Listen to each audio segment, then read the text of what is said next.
Hey everyone, welcome back to the Deep Dive.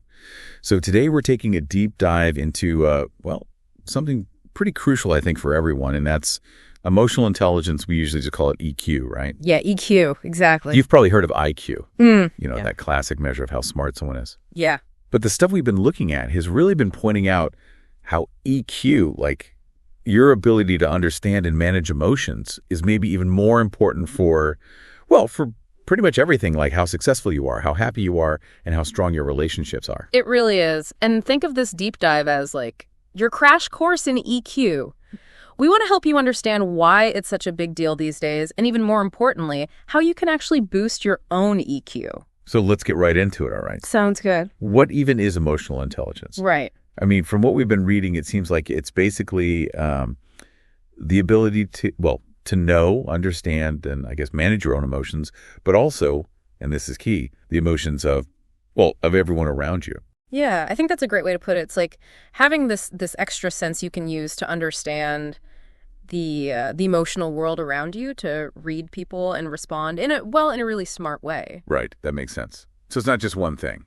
Definitely not. All the sources we've looked at point to 5 main parts of EQ. Okay. The first one is self-awareness, basically. Yeah. How well you know your own emotions and how they drive your actions and how they affect other people. Okay, so that makes sense. And then, like, building on that self-awareness is what?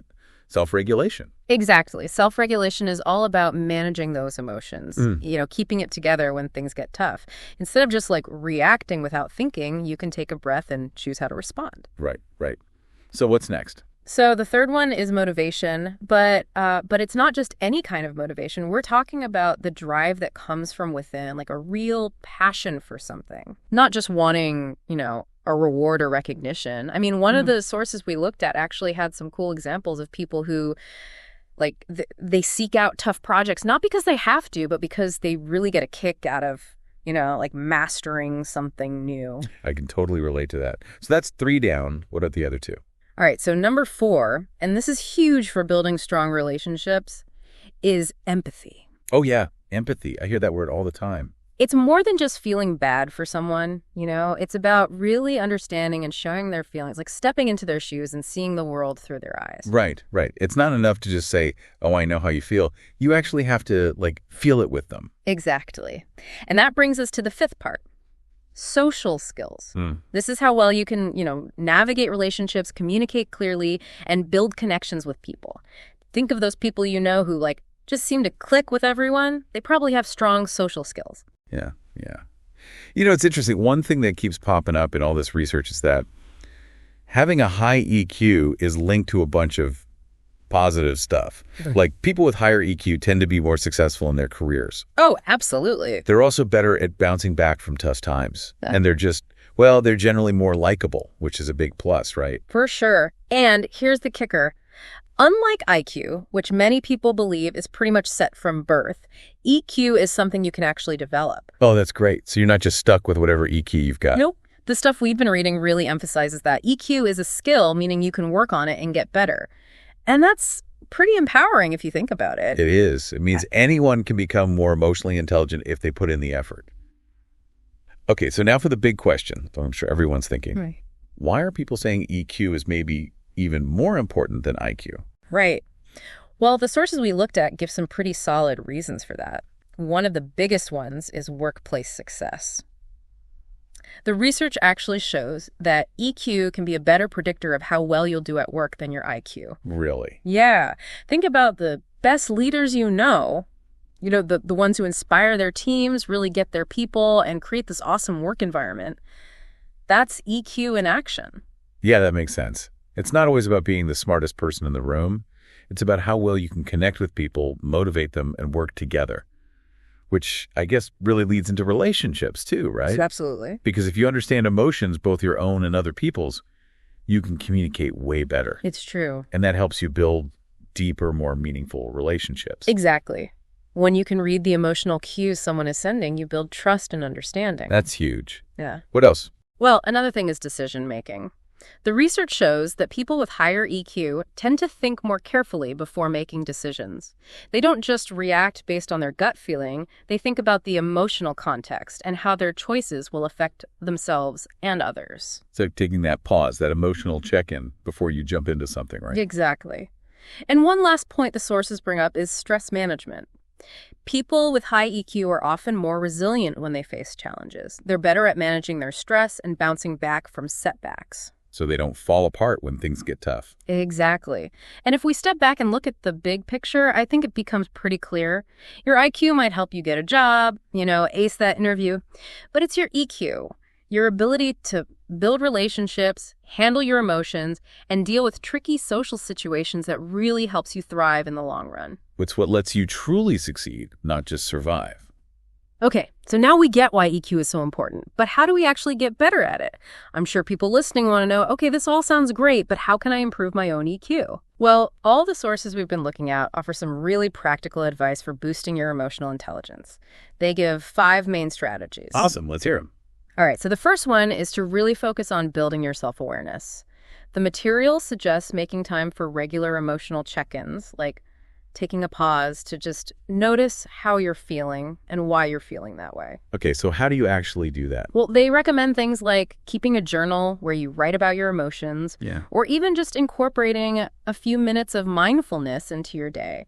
These can really help you tune in to your emotional state and figure out what triggers those feelings. That makes sense. It's hard to manage something if you don't even know what it is, right? Exactly. The next tip is something I think we could all use a little more of.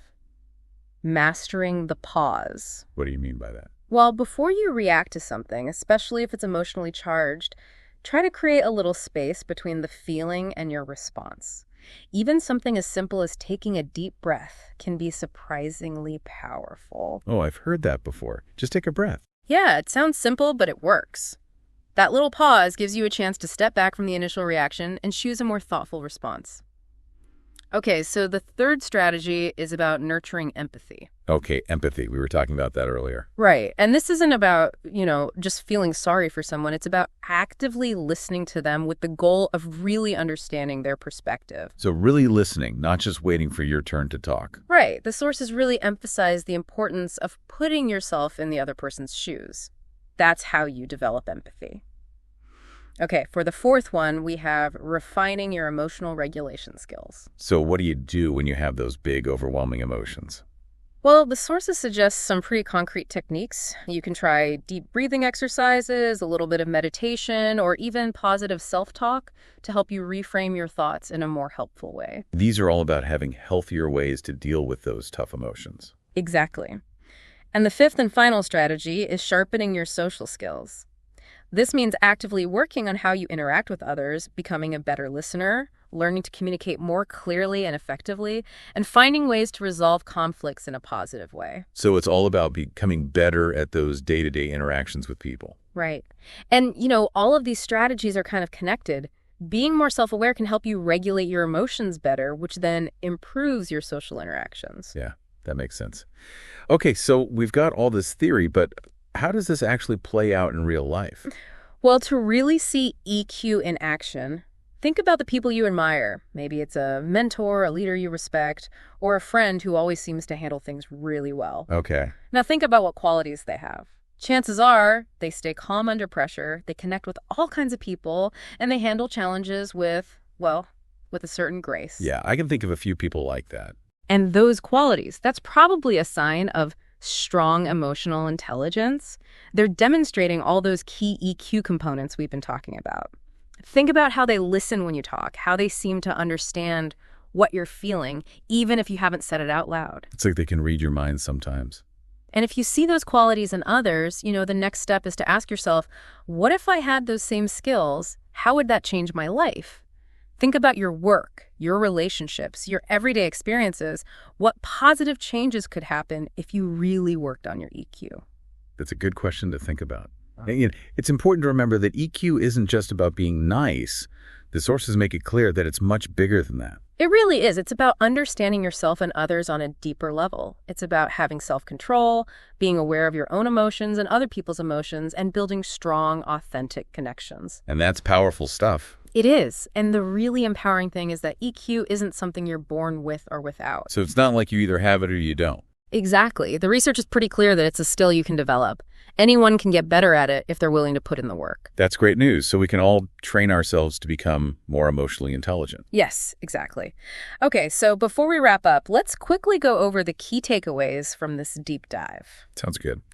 So first, remember that EQ emotional intelligence is all about understanding and managing emotions, both yours and the emotions of those around you. Right. And the research we looked at really highlights how EQ is actually more important than IQ for achieving success, having strong relationships, and basically living a happier, more fulfilling life. And the best part is you can actually improve your EQ by focusing on those 5 key areas we talked about. Yes, practicing self-awareness, getting better at regulating your emotions, developing empathy, and honing your communication and social skills. All right, so here's your challenge for the week ahead. Choose one of these EQ boosting practices and try it out. You could start by making a conscious effort to pause before reacting in a difficult situation, really practicing empathy by listening deeply to someone without planning your response, or even just taking a few minutes each day to write about your feelings. Pay attention to how this one small change affects your interactions and your overall mood throughout the week. You might be surprised by the subtle shifts you notice. And remember, building emotional intelligence is an ongoing journey. It's about staying aware, connecting with others, and always striving to learn and grow. Great advice. Thanks for joining us for this deep dive, everyone. Until next time, keep exploring, keep connecting, and keep growing.